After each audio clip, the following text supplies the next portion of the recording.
नमस्कार दोस्तों। आज हम आपको एक नई चीज़ बताने चल रहे हैं कि आपका डेबिट कार्ड है, क्रेडिट कार्ड है, कैसे उसकी सुरक्षा को जांचें। तो सुरक्षा को जांचें का मतलब वो आपका सिक्योर्ड है कि अनसिक्योर्ड है, इसके बारे में नहीं, बल्कि वेबसाइट सिक्योर्ड है कि नहीं सिक्योर्ड है, किस किस वेबसाइट पे आपको पेमेंट करना चाहिए और किन किन वेबसाइटों पे पेमेंट करने से बचना चाहिए, और किस किस जगह आपको पेमेंट कर देना चाहिए और कहाँ पे पेमेंट नहीं करना चाहिए। किसी भी साइबर कैफ़े का दोस्तों इस्तेमाल करने से बचें। अगर आपको मजबूरी में करना पड़ रहा है तो आप नेट बैंकिंग का इस्तेमाल कर रहे हैं, डेबिट क्रेडिट कार्ड का इस्तेमाल कर रहे हैं, तो कुछ महत्वपूर्ण चीज़ों को ज़रूर ध्यान में रखें कि वो उसकी सिक्योरिटी ज़रूर चेक कर लें। सिक्योरिटी चेक करने के लिए ज़्यादा जानकारी नहीं होनी चाहिए आपको, बहुत ज़्यादा परेशान होने की ज़रूरत नहीं। मैं कुछ छोटी छोटी चीज़ों के बारे में बता रहा हूँ, उसको ज़रूर चेक कर लें। सिंपली तरीके से पहले तो अगल बगल देख लें कि कहीं कैमरा नहीं लगा है, सीधे जा तो नहीं रहा है स्क्रीन पे, ताकि आपकी जब आप यूज़र आईडी पासवर्ड डालें तो आपकी सुरक्षा में कोई सेंध न लगा पाए। तो वहाँ से अगर हो जाए तो आप उसको ठीक देख सकते हैं। दूसरी चीज़ ये है कि और अगर साइबर कैफ़े में हैं तो आप उसके कंप्यूटर में जाएं और जो आपने कंप्यूटर पे जो नेट यूज़ कर रहे हैं उसके कंट्रोल पैनल में चले जाएं, और कंट्रोल पैनल से जो है सिस्टम और सिक्योरिटी में चले जाएं, और सिस्टम और तो फायरवॉल में चले जाएं और यहाँ पे देखें कि आपका फायरवॉल ऑन है कि नहीं है। दोस्तों इस हमारे कंप्यूटर में देखिए कि क्योंकि ये पूरा पोर्शन जो सिक्योरिटी का मैनेजमेंट का पूरा ऑप्शन है, इसको कोई जो था थर्ड पार्टी जो एप्लीकेशन है गार्जियन नेट सिक्योर क्विक हिल, तो वो मैनेज कर रहा है। अगर ऐसी सुविधा उनके में तो है तो बहुत अच्छी है, नहीं तो आप जो है यहाँ से तुरंत जो है अगर नहीं है तो फायरवॉल तुरंत ऑन कर लें। दूसरी चीज़ यहाँ से फिर फायरवॉल ऑन करने के बाद बाहर चले आएँ और उनके कंप्यूटर में ज़रूर देखें, कम से कम कुछ नहीं तो विंडो एसेंशियल सिक्योरिटी ज़रूर होना चाहिए। अगर नहीं है तो प्रयास ये करें कि न ही करें, अगर काम चल जा रहा है तो। अगर तब भी करना पड़े तो आप कर दीजिए, कभी कभी ऐसी इमरजेंसी आती है तो पेमेंट कर दीजिए। लेकिन दोस्तों आपको कंप्यूटर से कंट्रोल एच दबाना है, कंट्रोल एच, या यहाँ से जा कर के हिस्ट्री में सेटिंग से हिस्ट्री क्लियर कर सकते हैं। तो यहाँ से हिस्ट्री को क्लियर कर सकते हैं। तो यहाँ पे हिस्ट्री में चले जाइए या कंट्रोल एच दबाइए। तो अब मैं सीधे कंट्रोल एच दबा देता हूँ, यहाँ पे खुल जाएगा।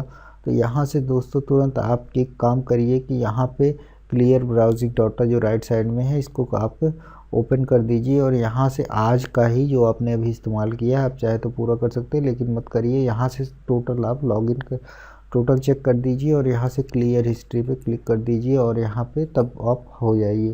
पेमेंट करने के बाद इतना काम तो ज़रूर करके निकलिए वहाँ से। लेकिन उससे पहले भी जिस वेबसाइट पे आप पेमेंट कर रहे हैं उसके बारे में आपको जानना बहुत ज़रूरी है। तो मैं कुछ मुख्तलिफ वेबसाइटों के बारे में चर्चा कर रहा हूँ। जैसे आप ऑनलाइन शॉपिंग कर रहे हैं तो वो सिक्योर्ड होता है, उस पर दिक्कत की बात नहीं होती है। बस सिक्योरिटी कैसे चेक की जाती है, तो सिंपल तरीके से आप देखिए, यहाँ पे एक लॉक बना रहता है और और यहाँ पे HTTPS लिखा रहता है। ये जो HTTP है उसके आगे S लिखा रहता है, जो अनसिक्योर्ड होता है उसके आगे नहीं लिखा रहता। तो इसको चेक कर लें और यहाँ पे ग्रीन अगर है तब पेमेंट आप कर सकते हैं बिल्कुल, अगर नहीं है तो पेमेंट मत करिए, वो सिक्योर्ड लाइन नहीं है। तो ये हो गया। ऐसे किसी भी जगह आप देखिए HTTPS साइट है, तो ये देखिए फ्लिपकार्ट की है, तो यहाँ पे मैं ऐसे दो वेबसाइटों के बारे में देखिए, ये भी एक सिक्योर्ड है और ये दूसरी वेबसाइट है। तो यहाँ पे देखिए ये भी है, लेकिन इस वेबसाइट पे देखिए HTTP वगैरह कुछ नहीं है। तो यहाँ पे अगर कोई पेमेंट का ऑप्शन आता है कुछ परचेज करने के लिए, ख़रीदने के लिए, तो यहाँ से ना करें। और इसे क्या कहते हैं, HTTP जो S लगा हुआ है, इसे SSL सर्टिफिकेट कहते हैं, सिक्योरिटी सॉकेट लेयर कहते हैं। तो इस तरीके से अपने कार्ड को सुरक्षित रख सकते हैं। बस इतनी मोटी सी बात अगर आप ध्यान रखेंगे तो आपका कार्ड हमेशा सुरक्षित रहेगा। और जो है कभी भी फर्जी साइटों पे, और दूसरी चीज़ ये है कि क्यों चोरी हो जाता है, आपके कंप्यूटर से डाटा क्यों चोरी होता है, चाहे वो ईमेल बमिंग हो, चाहे ट्रोजन हो, चाहे किसी भी तरीके के वायरस अटैक हो, वो क्यों होता है, थर्ड पार्टी डी डायरेक्ट का जो ऑप्शन आता है वो सबसे ख़तरनाक होता है। कि आप वेबसाइट कुछ खोलते हैं, डाउनलोड कोई सॉफ्टवेयर हो जाता है, प्रयास कुछ करते हैं, ये सारी समस्या कब आती है, जब अनअथेंटिकेट कंटेंट आप डाउनलोड करते हैं। अनअथेंटिकेट का मतलब ये है कि जैसे आपने कोई ऐसी वेबसाइट इस्तेमाल की जैसे हैकिंग क्रैकिंग इस तरीके के जो सॉफ्टवेयर हैं और आप उसका इस्तेमाल करते हैं, तो जाहिर सी बात है उसमें कहीं ना कहीं से आ ही जाएगा, और आप ना चाहते हुए भी आपके कंप्यूटर में बहुत सारी चीज़ें इंस्टॉल हो जाती। तो मैं कभी एक वीडियो में बताऊंगा कि 5 तरीके के वायरसेस ऐसे होते हैं।